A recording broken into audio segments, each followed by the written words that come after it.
Professor, como surgiu o cinema? Cinema? O cinema surgiu lá em meados do século XIX com a junção de fotografias para criar a ilusão de movimento. E quais foram os principais marcos? Principais marcos? Bom, eles começaram quando Edward Muybridge utilizou em 1878 fotos de animais para estudar seus movimentos, assim criando a ilusão de continuidade. Como, por exemplo, o clássico vídeo do cavalo correndo.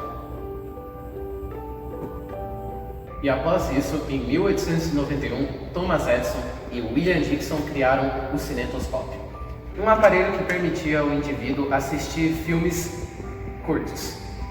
Também, em 1895, os irmãos Lumière aperfeiçoaram a tecnologia com o cinematógrafo, uma máquina que projetava, filmava e também revelava suas imagens. Eles, inclusive, organizaram a primeira exibição pública de um cinema em 1895 em Paris. Os primeiros filmes eles eram curtos e documentais, como por exemplo A Saída dos Operários da Fábrica e A Chegada do Trem na Estação, que são filmes esses, ambos dos irmãos Lumière. Em 1902, George Méliès introduziu no cinema os efeitos especiais com o filme A Viagem à Lua, inaugurando o cinema como uma arte narrativa. Então, professor, eu assisti um tal de Bela Balaz e eu gostaria de saber se ele teria algum crítico, porque eu não gostei muito dos filmes dele.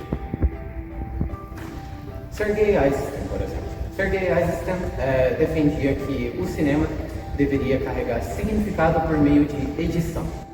Um outro exemplo era Vladimir Prokofiev, que por mais que ele fosse focado em contos de fadas, sua análise estrutural poderia criticar a carga mais emocional que Balaz passava. Bela Balaz. Quem foi esse cara? Ele foi um dos maiores pensadores do cinema preto e branco. Um húngaro que acreditava que as expressões faciais conseguiam transmitir mais ideias do que simples diálogos e enredos. No período de 1920, quando o cinema estava começando a dar os seus primeiros passinhos, no caso ele estava engatinhando, Bela acreditava que a arte do cinema estava em transmitir emoções através de expressões que palavras nunca conseguiriam descrever. Bela acreditava fielmente em sua ideia, de que a alma do cinema não estava em diálogos ou enredos, e sim expressões, gestos e, por último, mas não menos importante, silêncio.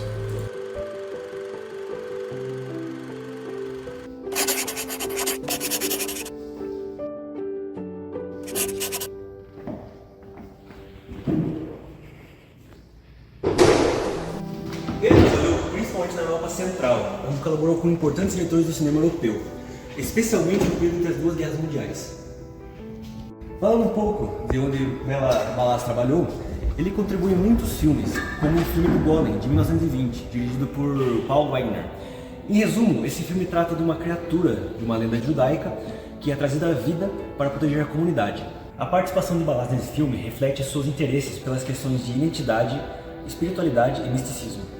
Já no filme A Canção da Terra, de 1932, dirigido por Leni Riefenstahl, onde Balaz foi co-escritor, mistura a realidade e fantasia, contando uma história de uma mulher marginalizada numa montanha. Ele explora o contraste entre a natureza pura e a sociedade preconceituosa, alinhando-se com os ideais de Balaz que ele discutia em suas obras teóricas. Bela Balaz também contribuiu para o cinema húngaro quando esteve de volta no país por volta de 1940. Lá, ele participou do esforço para a reconstrução cinematográfica e cultural depois da Segunda Guerra Mundial. E nos anos seguintes, ele esteve envolvido em várias atividades e projetos educativos voltados para o cinema socialista.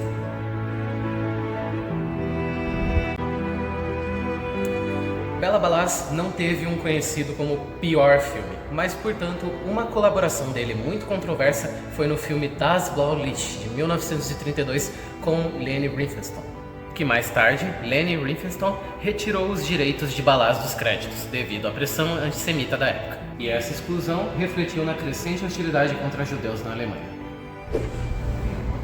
Não se resumindo ao enredo ou diálogo, Bela Balaz acreditava que a câmera podia funcionar como uma espécie de olho mágico que revelava o que estava escondido no mundo. Seu filme mais conhecido foi A Última Vontade, lançado em 1917. Porém, o seu maior destaque foi A Canção da Estrada, lançado em 1930, se tornando um clássico alemão. Nesses filmes podemos ver vários conceitos do Bela, pois tem vários close-ups nos rostos dos personagens. O Bela acreditava que o rosto era uma ferramenta muito poderosa para transmitir emoções complexas.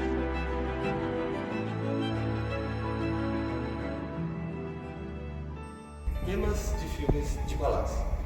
Ele é bem puxado para espiritualidade, bastante expressionismo, exploração de identidade e espiritualidade, estética expressionista e interesse por mitos e lendas. Embora a filmografia de Balaz não seja extensa, a contribuição dele como roteirista, ao que se diz respeito à técnica não verbal, da expressão facial e da imagem como uma expressão de comunicação direta. Essas ideias influenciaram seus filmes e deixaram uma grande marca para a evolução do cinema europeu.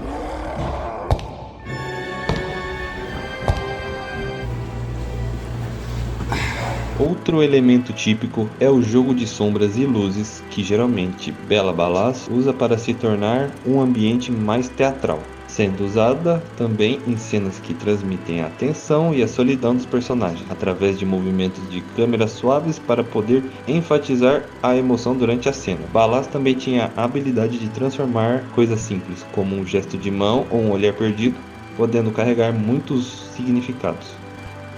Além de ser teórico em cinema, Bela também era poeta e estudou filosofia na universidade.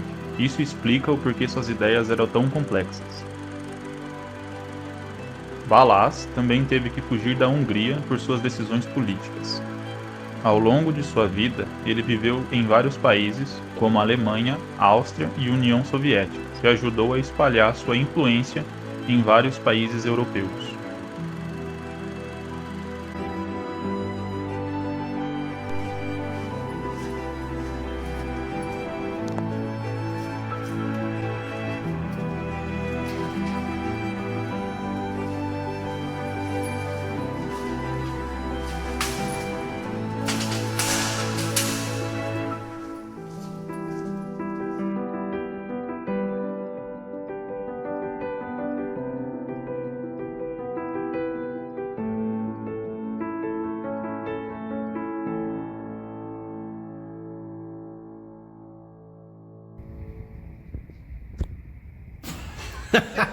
O que vocês estão rindo, cara?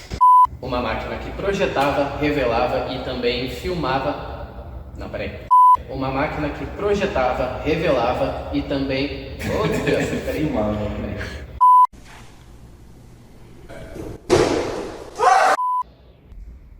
Esqueci. Ele explora o contraste... enquadramento da câmera... Esqueci.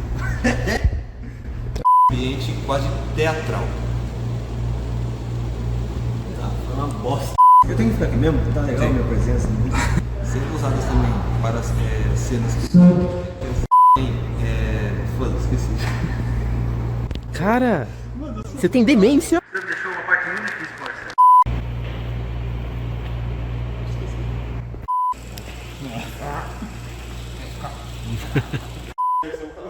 Olha o cara como se fosse um índio ali.